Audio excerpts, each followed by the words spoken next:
Capítulo 13. O caminho escondido. Sendo amigo de Deus.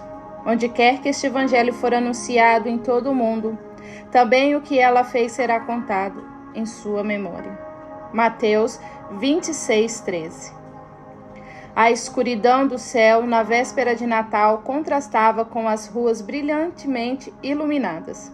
Fileiras de luzes multicoloridas, bonecos de neve infláveis e Marias e Josés de pele clara iluminavam a noite. Era o primeiro Natal nos Estados Unidos para Lily e Hope, e parte de mim queria segurá-las dentro de casa, manter seus olhos inocentes fixos no nascimento milagroso, nos pastores e no maior presente que o mundo já recebeu, Deus em forma de homem. Fomos ao culto de Natal e a respiração delas embaçava os vidros do carro enquanto olhavam para os Papais Noéis de plásticos, luminárias e gelo de LED do lado de fora. Que eu me lembre, aquele foi o primeiro culto de Natal em que as crianças foram convidadas a ir à frente durante a celebração. As minhas não estavam preparadas. Coisas que seriam corriqueiras para outras crianças poderiam afetar seriamente crianças como as minhas, cuja vida já havia sido profundamente afetada. Todos os meus filhos foram à frente, exceto um, e se juntaram a centenas de outras crianças, muitas das quais pareciam nervosas ao encarar a multidão e os pais que batiam fotos sem parar e diziam "sorria" aos pequeninos. Havia um pai barulhento lá na frente, liderando as crianças e ajudando-as com perguntas enquanto contava a história da narrativa. Mãos se erguiam antes mesmo que a pergunta seguinte fosse feita. As crianças estavam prontas e ansiosas. Cada uma delas queria ser ouvida. Aquele pai encerrou com uma última pergunta. "Vamos lá. E o que foi que os anjos disseram?" E minha filha, que havia erguido a mão para responder à pergunta, juntamente com muitas outras crianças entusiasmadas para participar, finalmente foi escolhida. O pai apontou para ela, para minha garotinha que chegara havia poucos meses e que ainda fazia mais mímica do que falava. Eu ainda não estava certa de que ela entendia que os bonecos de neve de plástico não faziam parte da história que estava sendo contada sobre aquele primeiro Natal. Ela respondeu confiante, recitando versículos que por coincidência havia memorizado nos últimos tempos. As únicas frases completas que ela tinha na memória.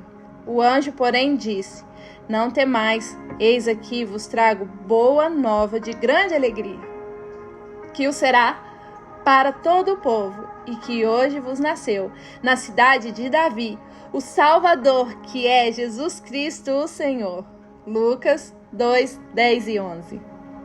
A igreja, cheia de paz, avós e amigos, irromperam em aplausos. Minha garotinha estava explodindo de orgulho. Ela havia conseguido. Não sabia bem o que exatamente, mas tinha conseguido. Ela correu para os meus braços e eu chorei. Não chorei como a mãe orgulhosa, cuja filha havia dado a resposta certa. Aquilo não tinha a ver com sua excelente memória ou o fato de que estávamos ensinando-lhe as escrituras em casa. Ninguém, além de nós, sabia onde aquela menininha havia feito suas refeições apenas um ano atrás. Ou talvez nem tenha tido muitas dessas refeições. Não eram próximos o suficientes para ver que ainda tinha barro africano sobre minhas unhas por causa do verão que havia passado desbravando as montanhas de papelada a fim de trazê-la para casa. Não tinham como saber, nem precisavam saber, pelo menos não naquele momento. Mas os 30 segundos entre o começo dos aplausos e o momento em que ela chegou aos meus braços foram segundos santos. Pelas palavras da minha filha naquela noite, Deus alcançou o lugar mais profundo do meu ser e disse: "Estou vendo você." Ninguém naquele lugar, exceto Nate, sabia de minhas recentes conversas interiores. De repente, havíamos passado de 2 para 4. E a sensação de vez em quando era como se estivéssemos carregando o fardo de 12 crianças por causa de seus anos de perdas. Na maior parte dos dias eu sentia que me afogava em um mar de feridas, corações demorando para sarar, muito mais do que eu esperava que fossem demorar. E ao ser golpeada pela infinidade de maneiras pelas quais as perdas deles afetaram todos os aspectos da nossa vida, da hora do jantar às brincadeiras da tarde, e o que isso significaria para eles no futuro, eu queria que outras pessoas sentissem aquela dor conosco. Queria que meus amigos soubessem a dificuldade que era chegar ao culto no horário. Convencer uma garotinha a juntar-se às demais na aula de balé ou ensinar a outra a olhar os adultos nos olhos. Depois de ter passado a vida em orfanatos aprendendo a não fazer isso. Queria que a nossa família entendesse que nem sempre as reuniões aconteceriam conforme o planejado. Que era impossível preparar-nos para todas as eventualidades que provocariam uma reação irada. Nem tínhamos como saber quando uma criança seria de repente tomada pelo sofrimento. Alguém, por favor, perceba. Ou melhor, alguém, por favor, saiba. Eu queria gritar o tempo todo: há uma história por detrás desta criança. Ou talvez mais verdadeiramente, há uma história por detrás desta mulher. Mas naquela véspera de Natal, ouvir os anúncios tradicionais saindo dos lábios de minha filha foi um presente melhor do que multidões de pessoas que percebessem ou soubessem. O versículo, e teu pai que te vê em secreto, em público te recompensará, Mateus 6,18, fala tanto sobre aquele que vê em segredo, quanto sobre as partes de cada um de nós que foram criadas para serem recompensadas. Ele recompensa mesmo. Não posso dizer que eu não quisesse recompensas pela dedicação àquelas crianças que, em suas perdas e dores, às vezes reagiam com raiva e em outros momentos fechavam-se em um mutismo emburrado. Seria desonesto se dissesse que não precisava que ninguém tomasse o conhecimento do esforço que empregava para lidar com um desastre emocional pelo qual eu não era culpada dia após dia. Seria sobre-humano dizer que eu florescia todos os dias, até mesmo por algumas horas, curando feridas emocionais sem receber o mínimo de reconhecimento. Eu aceitaria que alguém pelo menos me agradecesse por ter feito o jantar. Sou adulto o suficiente para saber que esse tipo de reconhecimento, ainda que venha da pessoa que mais respeitamos, é apenas um vapor que se dissipa logo em seguida.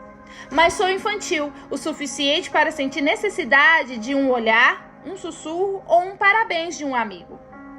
E acabo ficando presa entre esses extremos. Servir sem esperar recompensas e, ao mesmo tempo, implorar internamente por reconhecimento de minha dedicação. As palavras de minha filha naquela noite foram o jeito de Deus me dizer: vi cada uma das centenas de minutos que vieram antes desse. Minutos em que ela se rebelou contra sua liderança amorosa e estou trabalhando nela. Aquele era Deus, meu amigo, o que me conhece, que me entende. Que precioso para mim, ó Deus, são os teus pensamentos.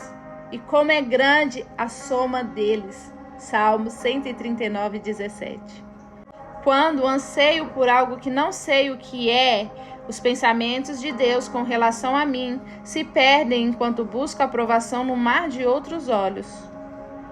Porém, quando ouço em oculto, os pensamentos de Deus se revelam e se tornam preciosos.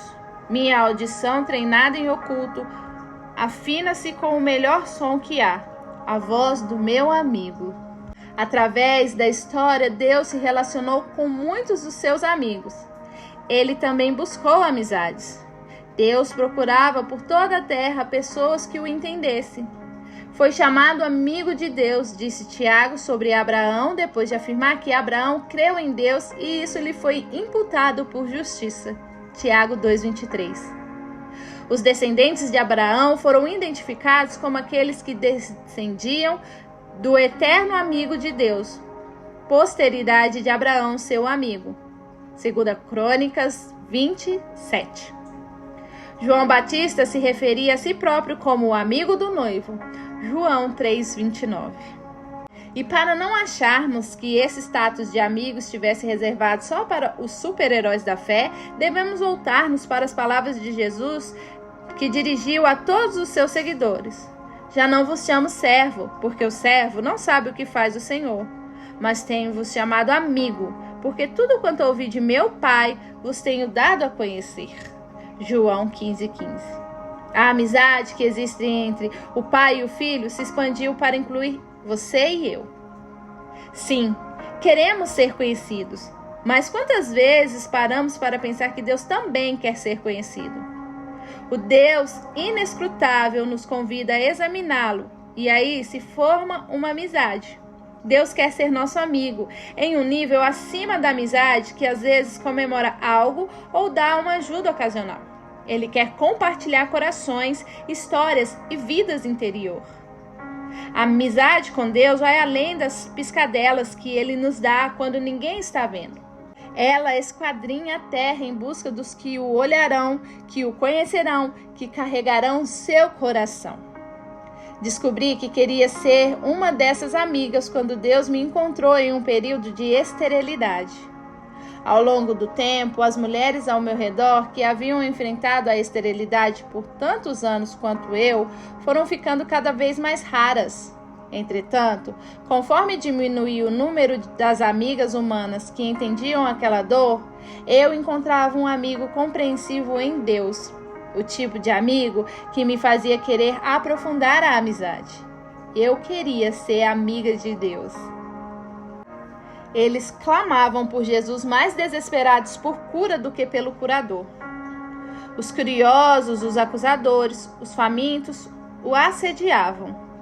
Aqueles mais próximos dele, os que ele convidara para perto, disputavam assento à sua direita. Os que o conheciam melhor queriam tirar proveito de sua fama. Para alguns, ele era um milagre, e para outros, um charlatão. Mas, para onde quer que Jesus fosse, necessidades e opiniões o seguiam. Ele veio para salvar o mundo e o mundo bradou quando o viu. Mas Maria era diferente. Ela derramava seu amor.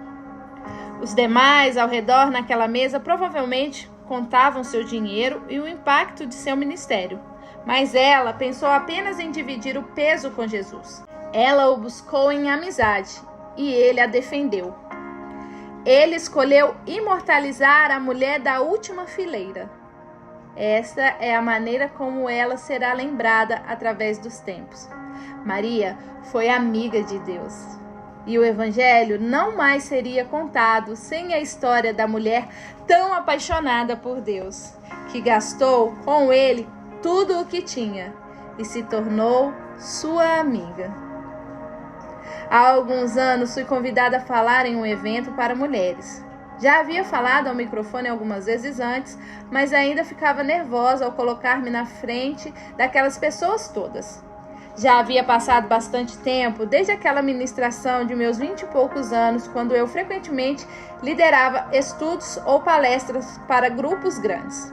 Agora eu passaria o final de semana falando para mais de 20 desconhecidas. Desde jovens com roupas de grife até mães na casa dos 40 anos que ainda passavam tempo com as mais jovens, todas reunidas em uma casa à beira de um lago, entre refeições, histórias e uma fome em comum de Deus.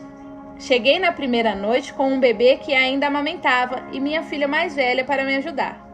Estava cansada da viagem e insegura em relação às próximas 48 horas. E como faria para controlar as duas crianças comigo? Coloquei Bu na cama e fui encontrar as outras participantes na beira do lago para a primeira sessão. Iríamos nos encontrar ali ao pôr do sol. Com as cadeiras em círculo, comecei a falar. O sol se punha atrás de mim enquanto a palestra progredia. Tudo ficou escuro em poucos minutos, e essa transição súbita fez com que me sentisse só. Não havia nada além das luzes da cozinha ao longe. Não enxergava as mulheres sentadas perto de mim, nem conseguia mais ler minhas anotações na escuridão. Não fazia ideia de como minha audiência estava reagindo à mensagem ou se estava aproveitando o escuro para cochilar. Não havia nenhum contato visual para me guiar e eu nem sabia quanto falava daquilo que pretendia dizer. Estava improvisando de memória e ouvindo os sussurros de Deus dentro de mim. As únicas linhas de minha Bíblia que eu podia usar eram as que tinha memorizadas. Então, falei com os grilos, sapos e corujas, os únicos que demonstravam qualquer reação ali. Mais tarde, ao subir a colina e voltar para o meu quarto, minha mente assumiu uma postura crítica, analisando a palestra recente para destacar qualquer erro mínimo. Em mais alguns momentos, eu sabia que sucumbiria. Conhecia a rotina da espiral de vergonha. Já estivera ali antes. Então parei. Pedi ao Senhor para sussurrar seu amor naquela noite confusa. E de repente eu sabia.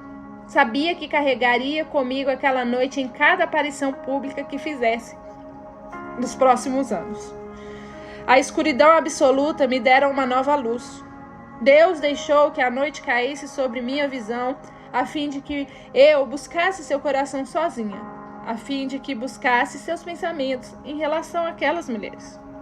Suas expressões atentas, concordando e me encorajando ao falar, não eram tão importantes quanto seu coração batendo por elas. O coração que o Senhor compartilharia comigo se eu apenas voltasse os olhos para Ele. Isso é amizade com Deus.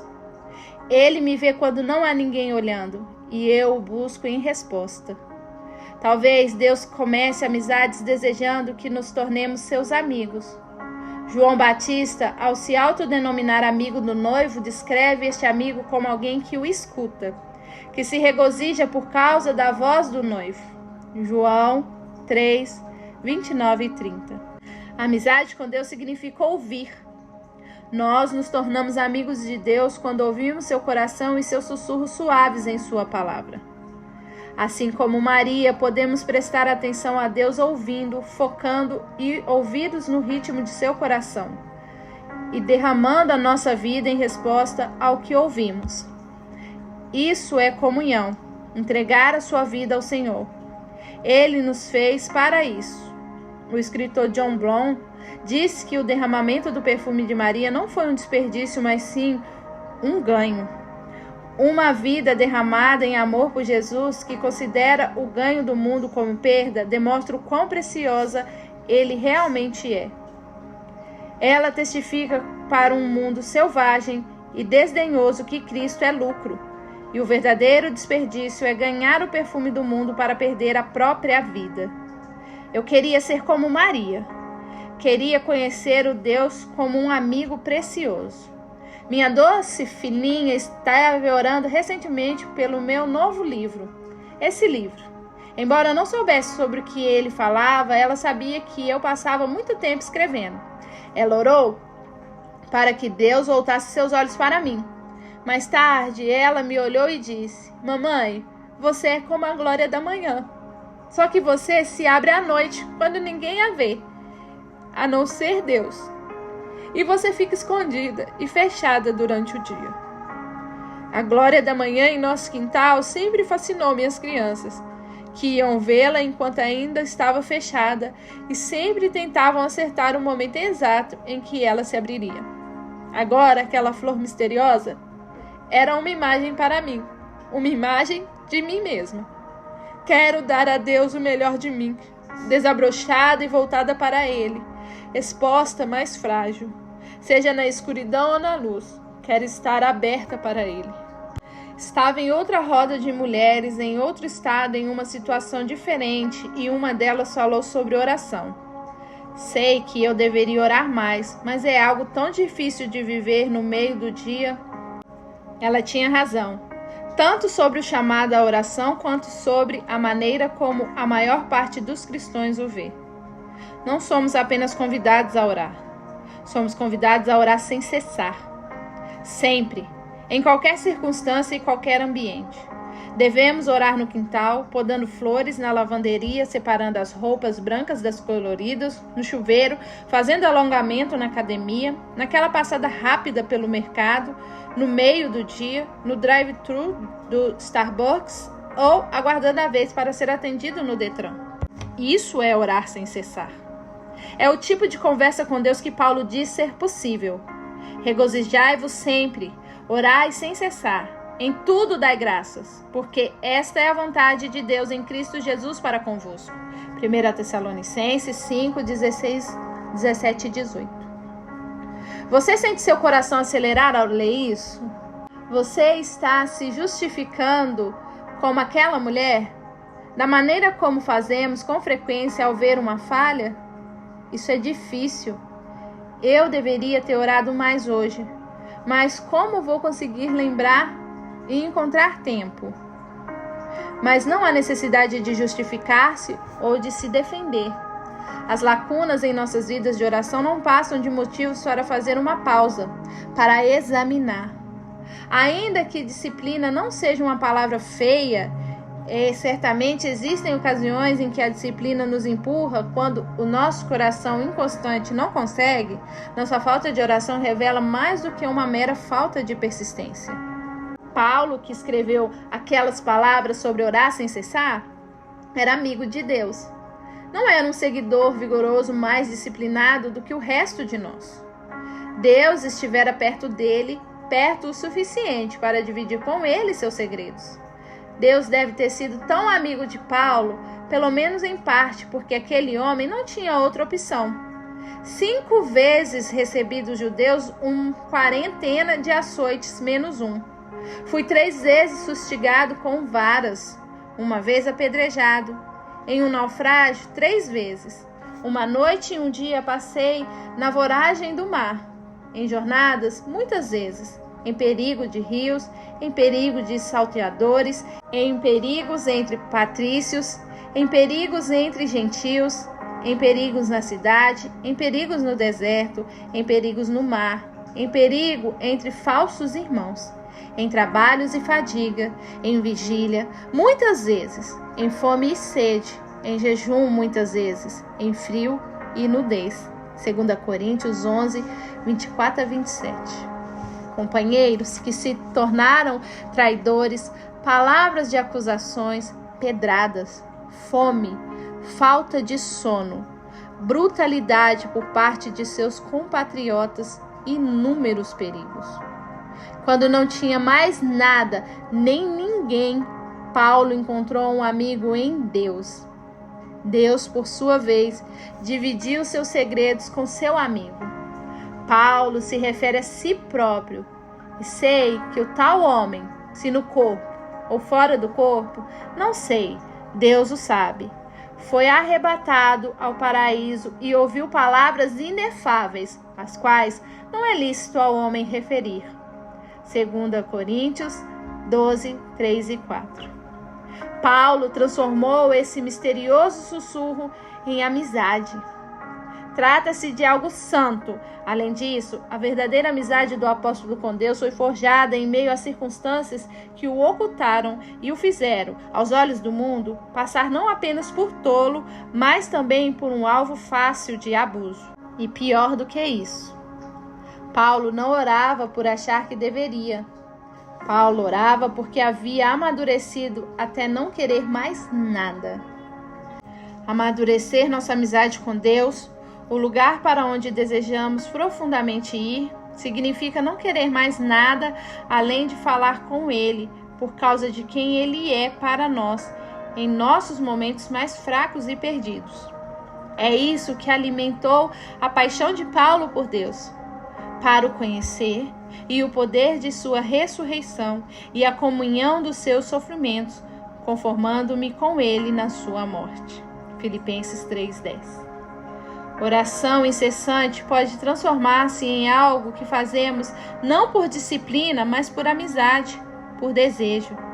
É para onde podemos ir se permitirmos que Ele nos guie para lá. Esse Deus se rebaixou a ponto de nos presentear com 30 anos de obscuridade de seu Filho.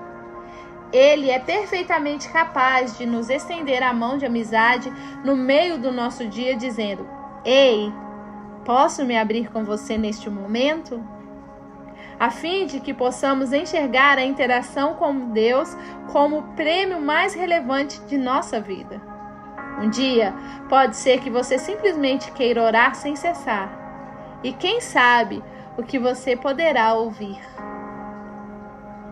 Era uma manhã comum de terça-feira e eu me senti aliviada. No dia anterior, eu havia terminado o que pensava ser o último capítulo deste livro. Saí de casa e fui saudada por um coro de passarinhos. Meus sapatos já estavam amarrados para uma das minhas primeiras corridas daquela primavera, trocando a esteira pela rua. A escuridão ainda não se havia dissipado totalmente. Eu vesti um colete com refletores ao atravessar a rua e virar à direita. Planejava correr 1,5 km, para parar, me alongar e depois correr mais 1,5 km antes de voltar. Hábito. Na volta, escorreguei em uma poça de lama e água, caindo de mau jeito. Fiquei deitada na calçada sem conseguir me levantar, surpresa e envergonhada. Neide teve de ir me buscar de carro. Alguns dias e consultas médicas depois, recebi o diagnóstico: tornozelo quebrado. Não poderia dirigir ou andar por 2 meses. Uma corridinha, uma queda boba, e todos os meus planos para a primavera já eram. Tentei enxergar o contexto todo da situação. Não havia sido um telefonema no meio da noite para me contar que um ente querido se fora. Não havia sido uma tempestade que levara minha casa. Seriam só 8 semanas até que meu tornozelo sarasse. Nada demais. Eu me dizia isso para sufocar a raiva interior por não poder fazer corridas tranquilas aos sábados de manhã ou caminhadas sem rumo com meus filhos, nem ir até um café para escrever e tomar um chá. Estava educando-me a ver as coisas de maneira diferente. O único problema é que não estava dando certo. Esse tipo de esforço nunca resulta em transformação duradoura. Mas outra coisa deu certo. Lembrei-me dessa mulher que ainda me intriga. Essa mulher que, ao invés de derramar suas economias aos pés de Jesus com amargura e ressentimento, literalmente derramou tudo o que possuía aos seus pés. Ela queria derramar tudo. Obviamente, todos os que estavam ali consideraram aquilo um desperdício. A natureza humana não é capaz de compreender esse tipo de entrega. Abrir mão das coisas que nos são muito importantes a um Deus misterioso. Não conseguimos conduzir-nos sozinhos a uma perspectiva melhor, só um pouquinho mais alta, até que alcancemos algo santo. Mas continuamos tentando. Precisamos de um novo jeito. Precisamos de um novo jeito de suportar a dor, ao mesmo tempo aguda e corriqueira, de lidar com as mortes diárias que nos chegam em tornozelos quebrados, lava-louças quebradas e relacionamentos quebrados. Quando tudo o que queremos é fugir, precisamos atravessar o espaço oculto de nossa vida com experiências de vitórias, como se realmente acreditássemos que aqueles momentos ocultos contam. Precisamos de um caminho escondido. Esse caminho que Deus nos deu parece desperdício do ponto de vista terreno. Sempre parecerá. Derramar-se a seus pés jamais fará sentido aos olhos humanos. Jamais. Mas o que mais me impressiona em Maria é que ela tinha praticado. Temos a impressão, com base em relatos bíblicos anteriores, de que ela desenvolveu o que poderíamos chamar de um estilo de vida de desperdício. Entretanto, pouco é necessário, ou mesmo uma só coisa. Maria, pois, escolheu a boa parte, e essa não lhe será tirada. Lucas 10:42. Maria descobriu a única coisa com a qual vale a pena nos preocuparmos nesta vida. Ela o descobriu. Maria não teve um encontro impressionante com Deus e correu para contá-lo ao mundo. Ela se aproximou dele e ficou ali. Poderíamos colocar assim: Maria praticou derramar-se, transformou isso em estilo de vida. Algo a mantinha ali. Naqueles dias, após quebrar o tornozelo, cuidei da casa e das crianças e mantive meus relacionamentos. Tudo isso sem sair do sofá ou andando de muletas. Também fiz uma lista mental de tudo o que estava perdendo. A primeira coisa na lista foi uma dúzia de corridas aos sábados de manhã. Mas acabei percebendo que até a hora de dormir iria para a lista. Não poderia subir as escadas até o quarto das crianças, nem colocar meu bebê no berço. Também não começaria o jardim que havíamos passado semanas planejando. Quase desejei poder dizer algo como: entendo como essas perdas são coisas mínimas comparadas ao que minhas crianças passaram em seus primeiros anos ou ao que minha amiga do outro lado do estado está sofrendo com câncer, ou a perda daquele amigo querido quando seu pai faleceu. Mas aquelas palavras eram esforços vazios para mim. A única coisa que foi capaz de me tirar daquela rotina de reclamação era saber que Jesus não considerava aqueles 2 meses um desperdício. Ele os considerava um convite. Mesmo com um tornozelo quebrado e uma casa para cuidar, continuava existindo somente uma coisa digna de preocupação, segundo Jesus. Inclua aqui sua própria história. Com uma criança atrasada na escola, um melhor amigo que o traiu, uma promoção que não veio, uma promoção que veio e fez com que você ficasse completamente perdido. Só há uma coisa realmente digna de preocupação. Uma coisa que o animará e satisfará profundamente. Jesus não se referiu a isso apenas para podermos sufocar nossas emoções, endireitar as costas e erguer o queixo. Ele se referiu a uma mulher que olhava para ele, fraca e vulnerável, sedenta, provavelmente insegura e nervosa, em seu anseio. Ele disse aquilo de uma mulher que estava simplesmente tentando chegar mais perto dele, da única pessoa que ela achava que preencheria os anseios mais profundos do seu coração. Ele disse isso sobre mim, em seu convite, depois que aquela mulher de quase 40 anos teve seu último ataque de nervos. Sara, lembre-se de mim, a única coisa que sempre poderá preenchê-la. Essa mudança não pode tirar isso de você. Você pode moldar sua vida toda ao redor disso, porque ao olhar nos olhos do Senhor, nada é desperdício. Assim como tantos outros nos Estados Unidos, cresci sobre a luz da sexta-feira à noite. Primeiro como uma garotinha deslumbrada, indo com a irmã mais velha aos jogos e reparando na forma como as garotas mais velhas se comportavam.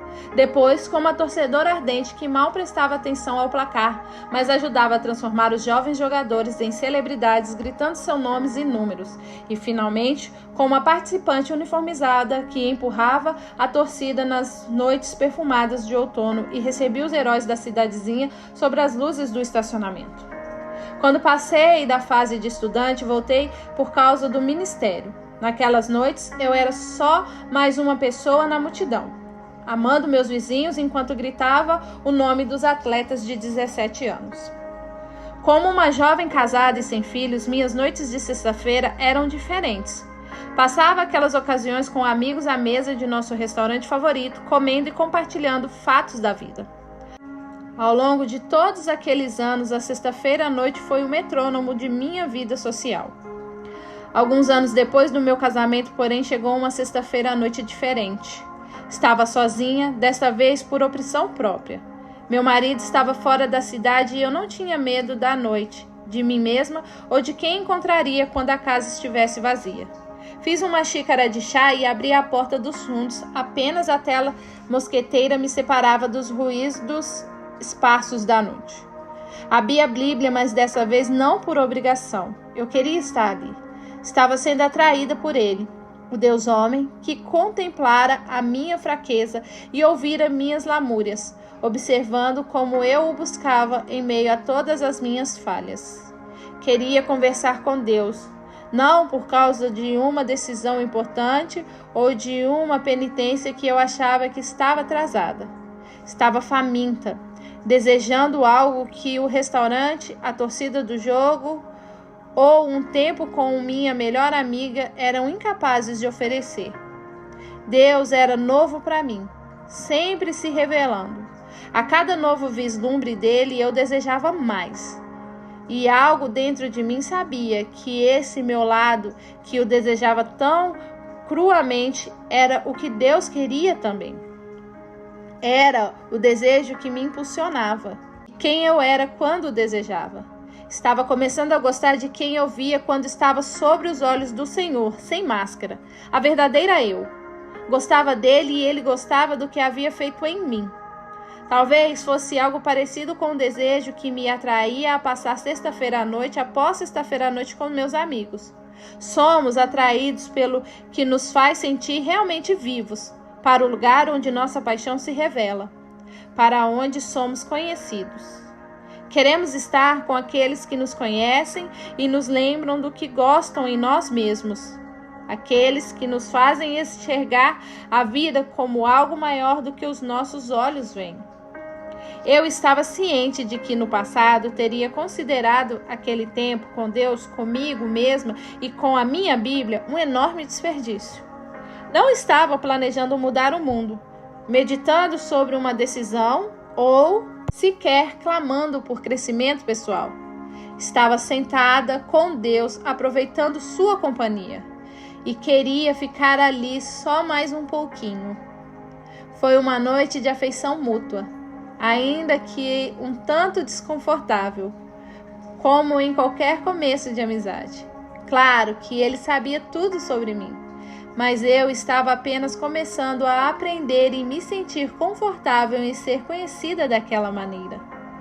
E eu queria mais dele, mais daquela versão de mim mesma. Aquela foi uma noite, ao mesmo tempo, mais vazia e mais cheia do que qualquer sexta-feira à noite que eu jamais havia experimentado. Sem holofotes, sem fanfarra, sem comemoração de vitória, só eu, gastando tempo com Deus, começando uma conversa que duraria a vida toda, desperdiçando tempo. Não acho que jamais tenha sentido seu prazer mais intensamente.